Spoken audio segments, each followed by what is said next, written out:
በቃ አባቴ እንደው የእናቴ አባቶቻችንም ተጽዕኖ አለ።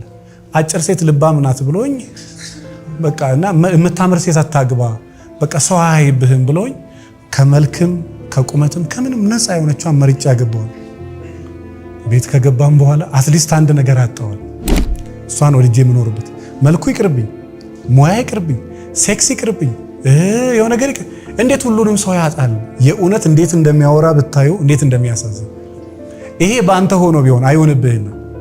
ይሄ ባንቺ ሆኖ ይሆን ምን ያህል እንደሚያም። ይሄ በሰው ላይ ህመምን ለሰው ላይ ሲሆን በጣም ቀላል የሰው ስለሆነ ያንተ አርገው ስታስብ ግን ምንም ነገር አተ እንዴት ነው የምትኖረው? የሆነ ነገር ማግኘት አለብህ እኮ ምክንያቱም አንተ ፈጣሪ አይደለም ሰው ነህ። አንቺ ሰው ነሽ። አትሊስት የሆነ ነገር ትፈልጊያለሽ። ምንም ነገር ከሌለ እንዴት ነው የሚኖረው? ስለዚህ በተቻለ መጠን ሰው የሆነ ነገር ሊኖረው ይገባል። የሆነ ኳሊቲ አትሊስት አጣብቆ ሚዚ ሀብሮ የሚያኖር የሆነ ነገር ሙያ ከሌለ፣ ስነ ስርዓት ከሌለ፣ እርጋታ ከሌለ፣ የልብ ሰላም። እኔ በተለይ ሌላ ነገር ተውትና እኔ በጣም የምወደውን ነገር ስነግራችሁ በቃ ምንም ነገር ሴክስ ይቅርብኝ ብያቃለሁ። ፕሊዝ ይቅርብኝ እሱ በቃ ሰላም። በቃ ምግብ ታይ ብዙ አትድከሚ፣ ክትፎ ላይ ምንም አትድከሚ። በቃ ሰላም። እኔም ሰላም ልስጥሽ፣ ሰላም ስጪ። ትልቁ ሰላም ነው። እንጀራውን ተው፣ ሴክሱን ተው። በቃ ምንም ነገር ይቅርብ። መጀመሪያ ምን ይቀድማል እንዴ? ሰላም የሌለበት ቤት ምን ያለው? የወርቅ ቤት ውስጥ ምናልባት እንደው እስክትገባ ድረስ ሊያጓጓ ይችላል። ገብተህ ይው ግን የሚያጓጓ እዚህ ምድር ላይ በቃ ሰላም እና ሰላም የጠገባችሁ ሰዎች በጣም የእውነት ነው የምነግራችሁ ትልቅ ሀብት ላይ ነው ያላችሁ። መጀመሪያ ሰላም ፈልጉ። ተንከባከበኝ፣ እንዴ ስጠኝ፣ እንዴ ያርግልኝ፣ ትሬት ስጠኝ። አንድ ሴት ምን አውቃለሁ ባለቤቷን ልበስ፣ ሽቶ ተቀባ፣ ወንዳ ወንድ ሁን፣ ጸጉርን ተቆረጥ፣ ብብትህን ተላጨው፣ ፓንትህን ቀይር። በጣም አርፎ ቁጭ ያለውን ሰውዬ አንቅታ አንቅታ አንቅታ አሁን ሰውዬው የከተማው ቁጥር አንድ ቺተር ሆነ ቁጭ ያለ። ያው ልበስ፣ ወንዳ ወንድ ሁን፣ ተንቀሳቀስ፣ ወንድ ልጅ 11 ሰዓት ትንሽ እንኳን አምሽ እስኪ። ሰውዬው እኮ በስነ ስርዓት እየኖረ ነው። የእውነት ነው የምነግራችሁ እኔ ከስተመሮች የሰው ነው ነገር በቃ ስነ ስርዓት ይዞ ነው። ልበስ ምንድነው ብብት ገምቶ አፈጠረ እንደው ጥርስህን በቃ እንደ ወንዶች ጸጉርን እንትን በል እንዴ ራስን ትሪት አርጋ አታሰድበኝ። ሙልጭ አርጋ ሰድባው። እንግዲህ ወደ 7 ዓመት ነው ይሄን የሰማሁት። አሁን ከዚህ ከላይ ጸጉር እስከ እግር ጥፍር ድረስ ጫማ በትንሹ እንግዲህ ነገረኝ ጸግሻው እኔ 30 ሺህ ብር ነው አለ ጫማው ብቻ። በቃ ብዙ ገንዘብ የሚያባክነው ራሱ ላይ ነው። ልክ አሁን ይሄ ደግሞ ልክ ሰውየው ቀየረ ሲል ደግሞ ሰንበዲ አትመጠነኝም ማለት ነው። ምን አይነት ሴቶች አሉ፣ ምን አይነት ወንዶች አሉ መሰለህ? በጣም ወደ ላይ የወጡ ወጣ ያለ ነገር የለመዱ ሴቶች አሉ። በጣም ወጣ ያለ ከተፈጥሮ የወጣ ነገር የለመዱ ሴቶች፣ ሌግጀሪ ነገር። እኔ አሁን ቢሮ ይመጣሉ በጣም የሚሊነር ባህል ቺት ማድረግ ለምደው ጸግሽ እኔ ከዛ መውረድ እፈልጋለሁ። ግን ምን ለመድኩ መሰለህ? አፓርትመንት መኖር ለመድኩኝ። በሳምንት 100 ሺህ 200 ሺህ ብር ለመድኩኝ። ስራዬን እንደው እንጆ ለማድረግ ነው የምሰራው። በቃ ብዙ ፓርቲን ከቨር የሚያደርገው ሰው አሁን አንተ እንድታገዝ የፈልገው ከዚህ ህይወት እንዴት ወረታች ወረድ ብዬ የትላንትናዋን በቃ ደሃ ምስኪን ሴት ግን ጨዋ ሴት ያቺን ሴት መሆን እፈልጋለሁ። አሁን ራሴን አጥቻለሁ። የለውም እኔ አለው ሰው ለብሼ ነው የምታየኝ፣ ግን እኔ የለውም አለው ግን የለውም። ያቺን ሴት መሆን እፈልጋለሁ። ከወንዶችም ይላሉ በቃ አሁን ባለትዳር አትቀረኝ፣ ትልቅ አትቀረኝ፣ ትንሽ አትቀረኝ፣ ህፃን አትቀረኝ፣ ባለሀብት አትቀረኝ፣ ደሃ አትቀረኝ። እና መመለስ እፈልጋለሁ። የትላንትናውን ወንድ መሆን እፈልጋለሁ። ድህነቱን አክብሮ የሚኖረውን ወንድ መሆን እፈልጋለሁ። ስለዚህ ኦቨርም ከተመነጨክ በኋላ ራስን መመለስ ደግሞ ከባድ ነው። ትልቅ ነገር የለመዱ ሰዎች አሉ ትንሽ ነገር ዝቅ ብሎ መኖር የሚከብዳቸው። እና ሰው መልመድ አለበት ሁለት ነገር ይባል። ከፍታውንም ልመደው፣ ዝቅታውንም ልመደው፣ ማግኘትንም ማጣትንም። እላይ ብቻ ከሆነ የለመድከው ዝቅ ያልክ ቀን ህይወት ደግሞ ሁሌ እንዲህ ተንጠልጥሎ መኖር አለ። መክበር አለ፣ ከዛ ደግሞ መዋረድ አለ። በጣም ማማር አለ። የቆዳ ሰርጀሪ ተሰርተው እኮ ፊታቸውን በጣም አምሮ መስታወት ፊት ለፊት ዶክተሩ የቆዳ ስፔሻሊስቱ ይሄ ፊቷን ሰርጀሪ የሰራት ዶክተር የሚገርምሽ መጀመሪያ የነበረሽ ፊት ይሄ ነው፣ አሁን ያለሽ ፊት ይሄ ነው ብሏት በጣም አምሮባት አፍንጫዋ ከንፈሯ ብዙ ነገር አምሮ አልተቀበለችው። ውስጧ ያለው አመለካከት ስላልተቀየረ አሁንም አርጅቻለሁ፣ አሁንም ቆዳዬ ተሸፍሽቧል ብላ ስለምታምን አልተቀበለችም። አዲሱን ውበቷን አልተቀበለችም።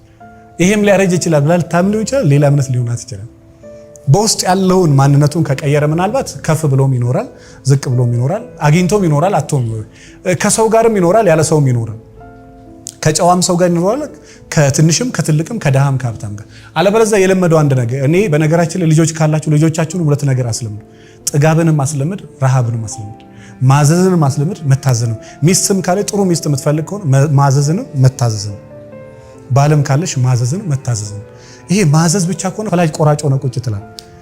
አንቺም ከሆነ በቃ ተቀባይ ብቻ ተንከባከበኝ፣ ፍቅር ስጠኝ፣ ጊዜ ስጠኝ እንዳሻንጉሊት። ህይወት ደግሞ እንደዛ አይደለም። ትነጋገራለህ፣ ትቆጣለህ፣ ትሳደባለህ፣ ትማታለህ ምናምን አለ። ሪያሊቲው እሱ ነው። ከላይ የሚወራው ግን ሰው ሲያወራው ነው የሚቀለው። በቃ እንዲያረገኛል፣ በሴክስ ደስተኛ ያረገኛል ምናምን። ከዛ እውነታው ሲገለጥ ግን እሱ አይደለም የሚኖረው፣ እውነት እሱ አይደለም። ስለዚህ በተቻለ መጠን ይህን ነገር ሲሪየስሊ ማየት ጥሩ ነው ብዬ አስባለሁ። ያላገባችሁ ሰዎች ካላችሁ እዚህ ውስጥ አንዳንድ ጊዜ የምትፈልጉትን ነገር ማግኘት አለ፣ አንዳንድ ጊዜ ያገኛችሁትን ነገር መውደድ አለ። ባለትዳሮችም ካላችሁ ምናልባት ያለውን ባለቤቷን ወዳ ካልኖረች ባል እየቀየረች መቼም አትኖርም። ማህበረሰብ አለ፣ ህግ። አሜሪካን ሀገር አንድ ሰው ከፈታች፣ ሁለት ሰው ከፈታች፣ ሶስተኛ ልትፈታ ካሰብክ የአይምሮ ጤና ችግር አለበት ተብለ እንትን ነው የምትወሰደው። አዎ እሷም ከፈታች ሶስተኛ፣ እነዚህ ሰዎች የአይምሮ ጤና ችግር አለባቸው። አንድ ፌል ያደርጋል ቢያንስ በጣም ከባድ ነው። ሁለት ፌል ያደርጋል። ሶስተኛ ፌል ሊያደርግበት ካሰበ በቃ ይሄ ሰውዬ የአይምሮ ጤና ችግር አለበት፣ እቺ ሴት የአይምሮ ጤና ችግር አለባት ተብሎ በቃ ከዛ በኋላ ትራፊክ ክስም ላይ የሆነ ቦታ ልክ ስትሄድ የአይምሮ ጤና ችግር አለበት።